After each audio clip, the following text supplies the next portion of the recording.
Alrighty, so what's up, everybody? It's Lakeem here at Natural Born Studios, and this is another episode of Capture the Culture Illustrated Masterclass.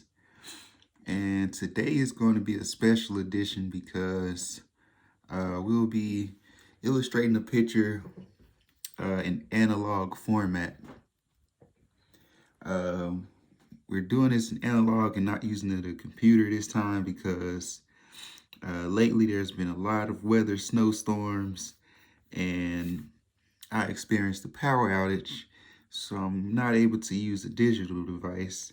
So for those who are artists and they use traditional forms like pen and paper, this is going to be the perfect class. So the subject for today is going to be about foreshortening. Foreshortening.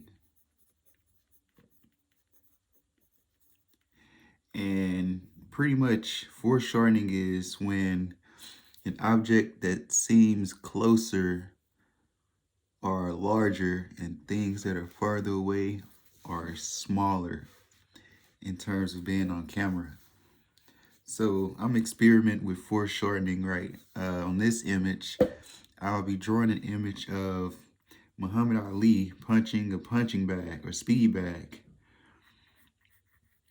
And in this image is going to cover foreshortening because something like the speed bag would normally be smaller or about the same size or smaller than his head, but since the speed bag or in this element in this image is closer up, then naturally um, the speed bag is going to be like a little larger, even though in real life or physical reality it'll be smaller. So and I'm drawing from a picture reference, so I'm not tracing any images. So I'm gonna be showing you guys how you can approach foreshortening with this image when you're drawing. So first, in relativity, I'm just sketching out and doing a gesture drawing of where his head will be in relativity to the punching bag or the speed bag. And also, since the hands are foreshortened as well, normally this hand wouldn't be as big as it is right now. But since it's closer to the camera and it's foreshortened, naturally it's going to appear larger, almost as if it's the same size of his head. So pretty much foreshortening is when you overemphasize the size of an object that's closer to the camera opposed to objects that's further away. Because naturally that's what happens based on a perspective that we see things as. Things that are closer or larger, things that are farther away seem to be smaller. So I'm just going to walk you guys through how I sketch out this illustration with attention to foreshortening. So now I'm looking at his background arm. Since the background arm is further back and this arm here is closer up, naturally this background arm is going to be smaller. It's going to be smaller than the other hand itself because it's further back. Even though they would, in reality, they would be the same size. When you're looking at foreshortening on camera, or if you're thinking about it in your artwork, you always have to consider that the things that are further back in space are going to be smaller, and the things that are closer up or more in the forefront are going to be larger. So as I draw the shoulder out and the arm, this back arm, I'm making sure that it's relatively smaller than this one right here, because I know that it's a little further back.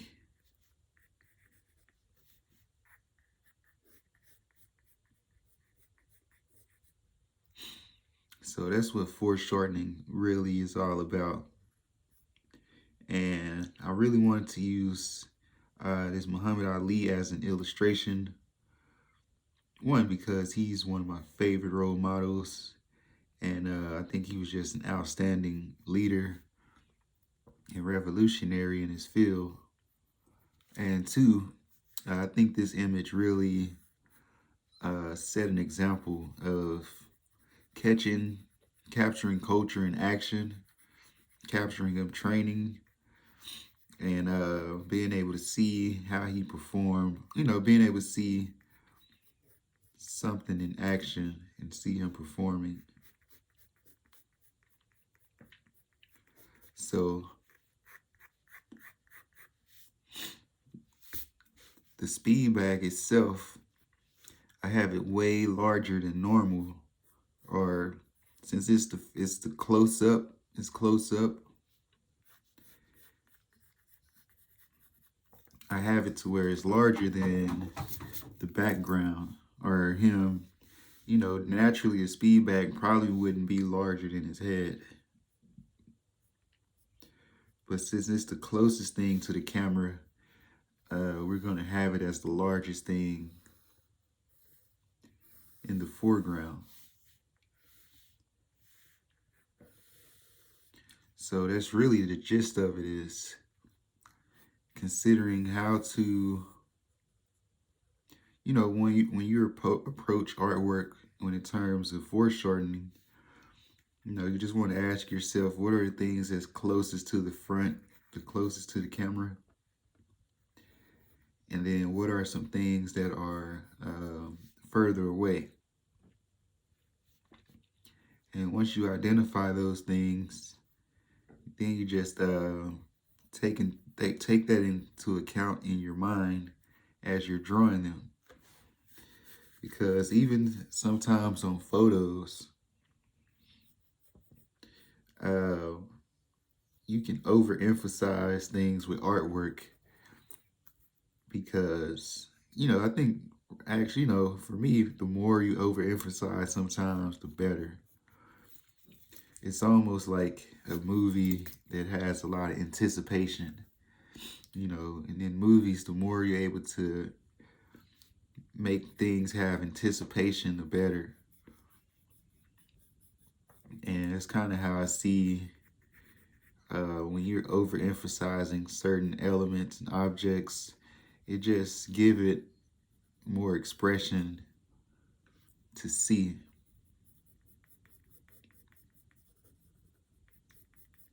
And so with this image, I think the foreshortening is something that's really make this image works.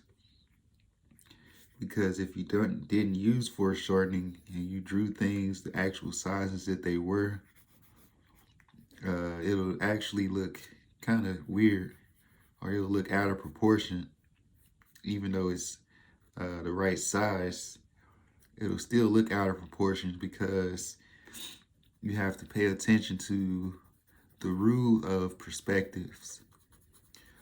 Foreshortening works because it's just following the law of perspectives, meaning that whatever is closest to the front is larger, whatever is further back is smaller. So since it's following perspective and this thing is the closest to the front, that's naturally the reason why it's larger. Since his head is like almost the furthest thing back, that's why it's smaller than the other elements in the picture. So today, we're just gonna do black and white, a black and white illustration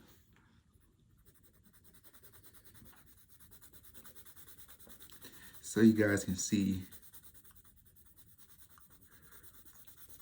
what it's like. Normally I would do color and I would fill things in, but you know, I want to show artists that you can also work with minimal tools.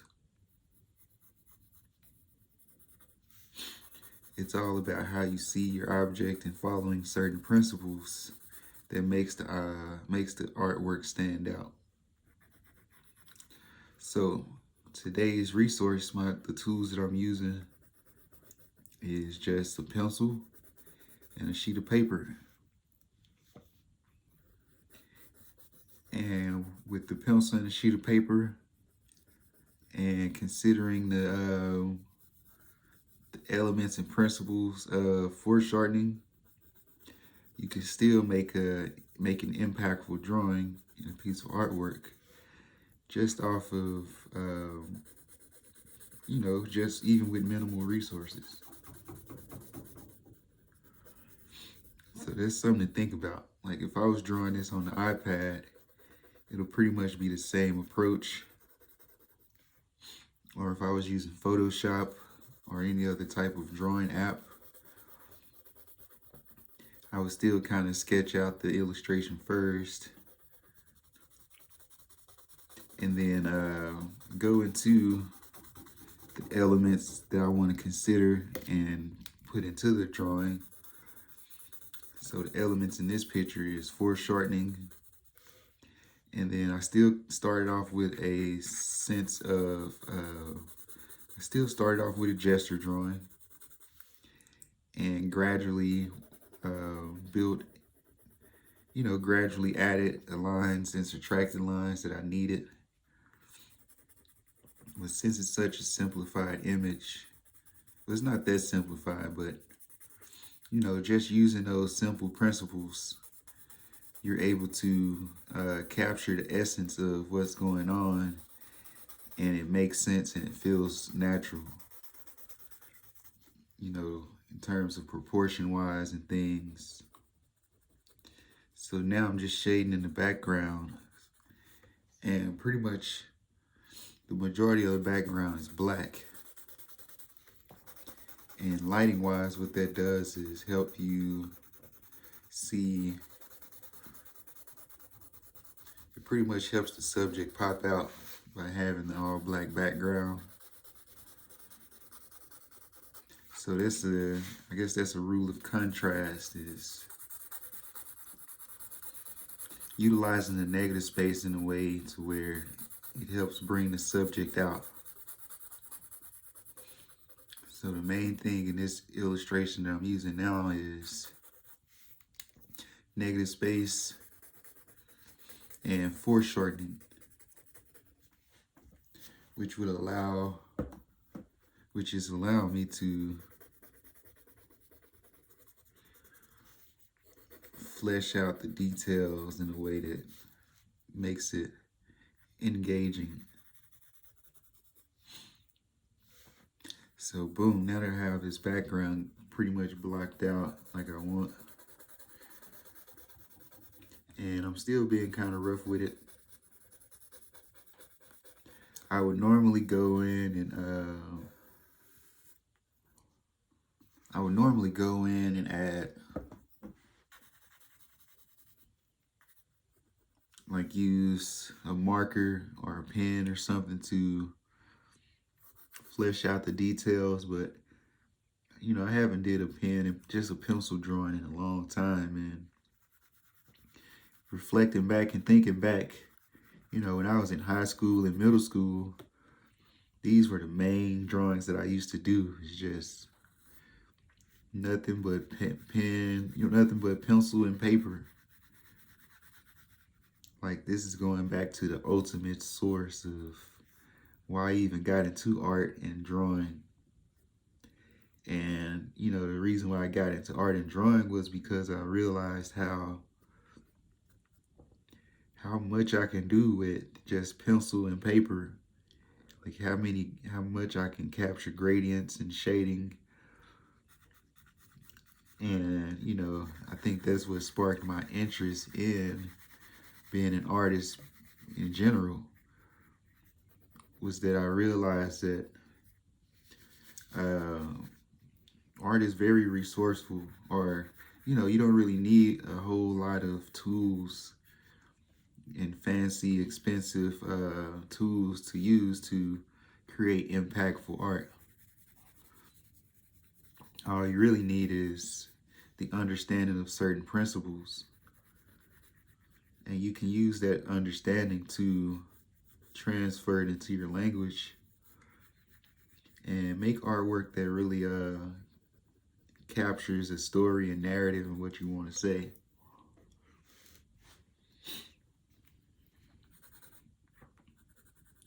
So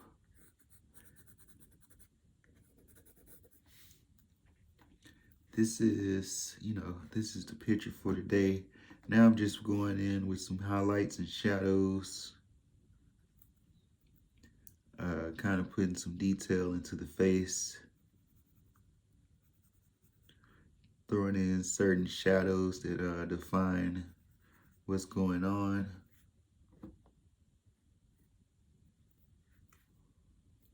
And boom.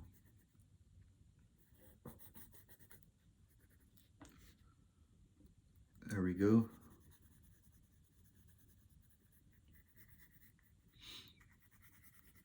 So what I like about pencil is that you can use your fingers to blend and shade things in. I also like cross hatching or just straight shadowing.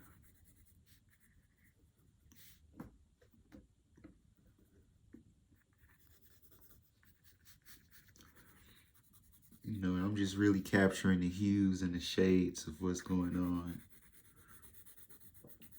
It's always certain shadows that define the image. So the first things you want to do is, capture the foreshortening in your sketch phase. Like, you want to be able to know the sizes that you're going to do the elements in your image ahead of time. So I mapped out the size that I was going to do the punching bag. I knew since the punching bag is closer up, it was going to be a little larger in relative to his head. So I made sure I mapped that out. And also with the hand, I knew his hand was going to be larger. His hand is larger than, or about the same size as his head, because it's a little closer up. So once I captured those main elements, then I can, boom, just go in and just add the detail and highlights and shadows on top of that main element, which is foreshortening. And it makes it easier to do when you already have those things into place and proportioned out and planned out. That way highlights and shadowing can be just kind of flow easier, and you don't have to overthink it or try to map out what needs to go where. Like, you just kind of define those things in your sketch or your gesture drawing. So today's episode is not going to be that long. I just wanted to show you guys this quick tool that you can use and consider when approaching your drawing, which is foreshortening. And foreshortening is pretty much paying attention to the elements of your image that's closer up to the camera, and knowing that those close-up elements are going to be larger than elements that are further back in space.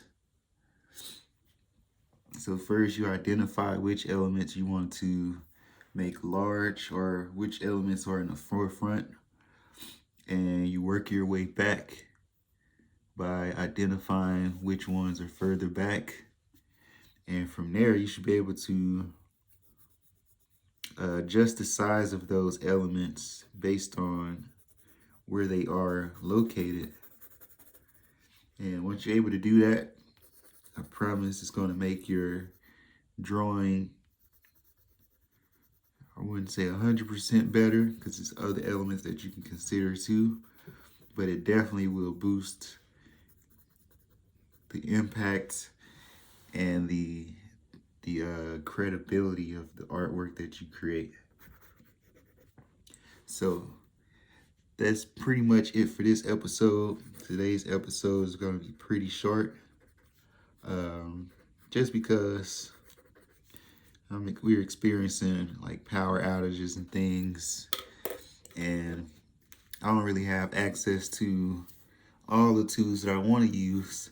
So I just wanted to show you guys that even without having access to the best tools and things, you can still create artwork, impactful and empowering artwork with minimal tools and the knowledge of certain principles and elements that you can include that'll make your artwork go from, beginner to more advanced.